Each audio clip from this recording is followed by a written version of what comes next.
Hello. So this video is for the freshmen. This is to help you prepare for quiz 2.1.8 or the third quiz of Unit 2. In this, as you prepare for this, you need to know what certain words mean, and that will help you out. Remember, I've talked about rhetoric before, the three types of rhetoric: logos, logic; ethos, a morality or a sense of right and wrong; and pathos, or emotion. This quiz is going to have you go back over the essay, The Damnation of a Canyon, that you've already read. And let's see. I'm trying to remember who, Abbey, yeah. That's his last name, but anyway, I think it was Edward Abbey. Let's see.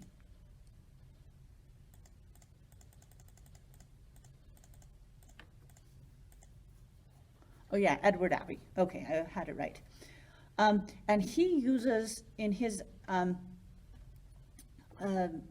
essay, which is against the dam that filled up Glen Canyon, he uses a pun in his title. And if you don't know what a pun is, it's a humorous way to use words so that they have a double meaning. The title is The Damnation of a Canyon. And pardon my cursing, but the word dam means to curse. And the word, when it ends with an N, and the word dam, meaning, a wall that keeps water in, is that thing. It's a wall that keeps water in and it fills up a certain area with water. And so he used that both to say that Glen Canyon was cursed when it got dammed. And so that's a pun in his title. And I believe I've talked about tone before, which is an author's attitude, and his tone is both humorous and hostile, because he doesn't like the dam that destroyed this place. In his thinking, it destroyed it when it filled up with water. And so you need to know what tone is, and that's what it is. It's an author's attitude toward the subject. And also, you probably know what the word bias means. It's where you're prejudiced against something or you favor something. He's biased, for example, against the dam. Also, in his essay, he uses some logical fallacies. And what that means, what the phrase logical fallacy means, is mistaken reasoning. He says something about how people who don't, who disagree with him are slobs. And that's a logical fallacy, because not everybody who disagrees with him is what you would call a slob. And that can throw off the argument. It can get people emotional and upset with him so that they don't want to listen to him when they might otherwise have listened to him. And that is what's called ad hominem, which is a Latin phrase which means attack against a person. It's a personal attack, and it's where somebody's making an argument, and instead of saying, here are the logical reasons why I think the way I do and why you're mistaken, instead of using well thought out reasons, they attack their opponent. And that's called ad hominem. Well, instead of saying, you should vote for me because here are my good qualities, they do, you shouldn't vote for this person because he's a stupid head. And that's ad hominem.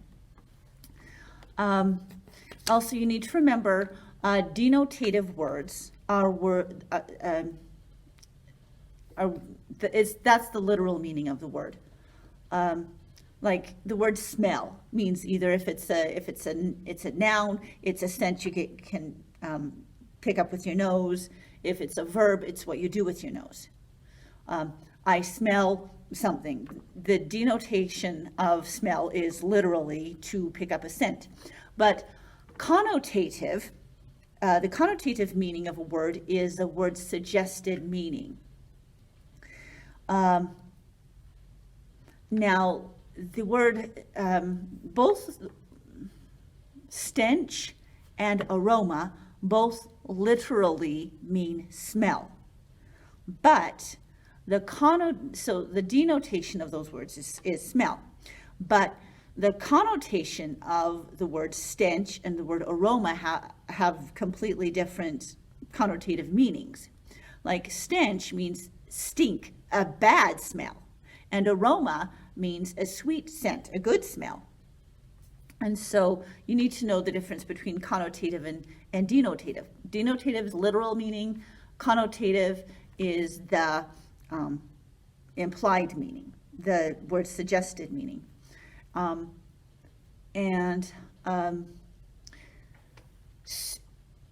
Abbey uses ethos a lot. Remember, ethos is a morality, right and wrong, in his essay.